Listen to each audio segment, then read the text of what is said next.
Menteri ESDM Bahlil Lahadalia memastikan skema pembelian minyak mentah dari Rusia tetap berjalan dan kontrak impor telah dilakukan oleh Lemigas atau Badan Layanan Umum di bawah Kementerian ESDM.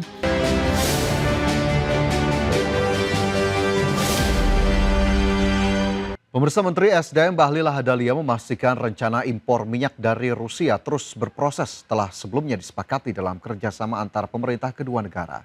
Nantinya impor tersebut akan dilakukan oleh Lembaga Minyak dan Gas Bumi.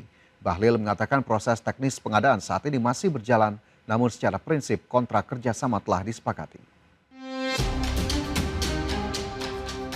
Menteri ESDM Bahlil Lahadalia memastikan skema pembelian minyak mentah dari Rusia tetap berjalan dan kontrak impor telah dilakukan oleh Lemigas atau Badan Layanan Umum di bawah Kementerian ESDM.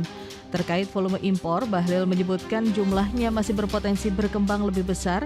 Meski demikian, dirinya belum menjelaskan lebih rinci, teknis maupun detail kesepakatan yang telah dibahas. Tapi yang saya tahu adalah kontrak sudah dilakukan. Dilakukan oleh Lemigas, BLU daripada Kementerian ESDM. Volumenya dia itu bisa berkembang lebih banyak lagi ke depan. Sebelumnya, Bahlil mengungkapkan minyak mentah atau crude dari Rusia segera masuk ke Indonesia sebagai bagian dari upaya menjaga ketahanan pasokan energi nasional di tengah dinamika geopolitik global, di mana totalnya realisasi komitmen impor minyak sebesar 150 juta barel dari Rusia yang akan dilakukan secara bertahap hingga akhir 2026. Jakarta, Ade Firmansyah, IDX Channel. Pemirsa, PT Indah Kiat Pulp and Paper Tbk dengan kode emiten INKP resmi mengesahkan pembagian dividen tunai total senilai Rp410,32 miliar untuk tahun buku 2025. Langkah strategis ini disetujui dalam rapat umum pemegang saham tahunan setelah perseroan sukses membukukan kinerja laba bersih konsolidasian yang kuat di tengah dinamika industri global. Dalam rapat umum pemegang saham tahunan PT Indah Kiat Pulp and Paper Tbk dengan kode saham INKP yang digelar pada Selasa 23 Juni 2026, pemegang saham resmi menyetujui kucuran dividen tunai sebesar Rp75 per saham. Total dana ekuitas yang dialokasikan korporasi untuk pembayaran dividen ini mencapai angka Rp410,32 miliar. Pembayaran dividen ini diambil dari raihan laba bersih konsolidasian sepanjang tahun buku 2025 yang sukses menyentuh angka $453,35 juta Amerika Serikat. Sesuai dengan ketentuan Undang-Undang Perseroan Terbatas, pihak INKP menyisihkan dana sebesar $10 juta Amerika Serikat atau setara Rp177,89 miliar sebagai dana cadangan wajib. Sementara itu, sisa keuntungan bersih setelah pembentukan cadangan dan dividen akan dibukukan sebagai saldo laba ditahan untuk kebutuhan pengembangan usaha. Agenda penggunaan laba ini memperoleh persetujuan mutlak karena dihadiri oleh pemegang saham yang mewakili 4,76 miliar saham ekuitas atau mencakup 86,98% dari total hak suara yang sah. Selain menyepakati dividen, forum juga mengesahkan laporan keuangan konsolidasian tahun buku 2025 yang telah diaudit oleh Kantor Angkutan Publik Y. Santosa dan rekan dengan opini tertanggal 17 Maret 2026. Berdasarkan keputusan rapat masakum dividen di pasar reguler dan negosiasi dijadwalkan jatuh pada tanggal 1 Juli 2026. Selanjutnya, seluruh proses eksekusi pencairan serta pembayaran penuh hak dividen tunai kepada investor yang berhak akan rampung pada 24 Juli 2026. Berbagai sumber IDX Channel. PT Sinar Eka Selaras Tbk menetapkan pembagian dividen tunai sebesar Rp41,5 miliar untuk tahun buku 2025.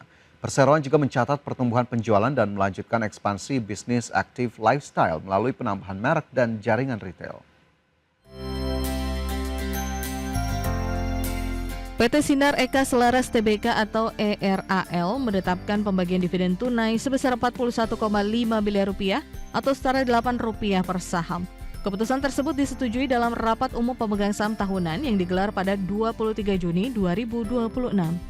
Sepanjang tahun buku 2025, perseroan membukukan penjualan bersih sebesar Rp6,49 triliun. Realisasi tersebut meningkat 34,1% dibandingkan tahun sebelumnya, didukung strategi ekspansi bisnis yang konsisten.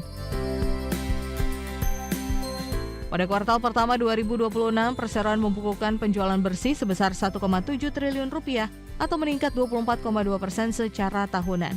Sementara laba bersih tercatat mencapai 43 miliar rupiah dengan same store sales growth sebesar 20,1%. Perseroan terus memperkuat portofolio melalui penambahan merek global seperti Wilson Anta dan Gentlewoman. Langkah ini menjadi bagian dari strategi perseroan untuk membangun ekosistem active lifestyle yang lebih komprehensif. Hingga kuartal pertama 2026, jumlah toko perseroan meningkat menjadi 219 gerai dari 205 gerai pada akhir 2025. Penambahan gerai terbesar berasal dari merek Wilson Anta dan Garmin yang mendukung pertumbuhan bisnis retail perseroan. Tim Liputan IDX Channel. PT Nusa Tbk memperkuat fondasi bisnis melalui realisasi investasi strategis pada lini jasa hulu migas hingga Mei 2026. Langkah ini dilakukan untuk meningkatkan kapasitas layanan, memperluas kapabilitas teknologi, dan menangkap peluang pertumbuhan industri migas. PT Nusa Tbk atau emiten dengan kode saham ELSA merealisasikan investasi strategis pada segmen jasa hulu migas hingga Mei 2026. Langkah ini menjadi bagian dari strategi perseroan untuk meningkatkan kapasitas layanan dan memperkuat daya saing bisnis. Manajemen menyatakan investasi yang dilakukan tidak hanya berupa penambahan aset, tetapi juga untuk meningkatkan kapabilitas produktivitas dan menangkap peluang pertumbuhan di sektor hulu migas. Perseroan optimistis langkah ini akan mendukung peningkatan kinerja operasional dan profitabilitas secara berkelanjutan. Investasi difokuskan pada penguatan kompetensi inti di berbagai lini bisnis. Pada segmen Marine Site Survey, perseroan menambah peralatan navigasi untuk meningkatkan akurasi survei lepas pantai, sedangkan pada Pressure and Pumping Services ditambahkan unit coiled tubing berteknologi tinggi. Selain memperbarui unit cementing untuk meningkatkan keandalan operasional, perseroan juga menambah perangkat Passive Geobit C100 pada lini non-seismic survey.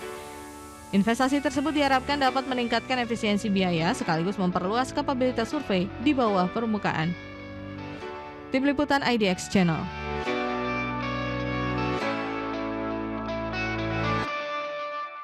Selanjutnya pemirsa, dari indeks harga saham gabungan setelah sempat rebound pada perdagangan Kamis, indeks harga saham gabungan kembali bergerak terkoreksi pada perdagangan Jumat dengan pelemahan cukup tajam 2,73% ke level 5.835. Indeks harga saham gabungan sejatinya dibuka di zona positif pada pembukaan perdagangan di 6.010, namun harus bergerak terkoreksi bahkan ke level terendah di 5.830. Nilai transaksi mencapai 6,38 triliun rupiah dengan 625 saham terkoreksi, 96 saham menguat dan 238 saham lainnya bergerak stagnan. Saham-saham berkapitalisasi besar tercatat menjadi pemberat utama di mana Brent turun lebih dari 4%, DCII, BBRI dan juga BIAN menjadi penekan utama dari indeks harga saham gabungan. Kita cermati bersama sejumlah data dari perdagangan di sesi pertama Jumat, di mana terpantau berdasarkan data RTI pemirsa, top gainers ada saham-saham seperti RBMS naik 7,04%, Koci naik 8%, Ricci naik 25%, sementara UNTD naik 2,94%. Dari top losers ada TPIA yang menekan IHSG dengan penurunan 6,61%. DSSA juga masuk top losers dengan penurunan 4,22%. TLKM turun 3,6%, begitu pula dengan Bumi yang terkoreksi 6,08%. Sementara itu dari sisi pergerakan sektoral, pemirsa, barang baku melemah 5,36%. Industri turun 5,31%, infrastruktur terkoreksi 4,04% dan energi melemah 3,23%.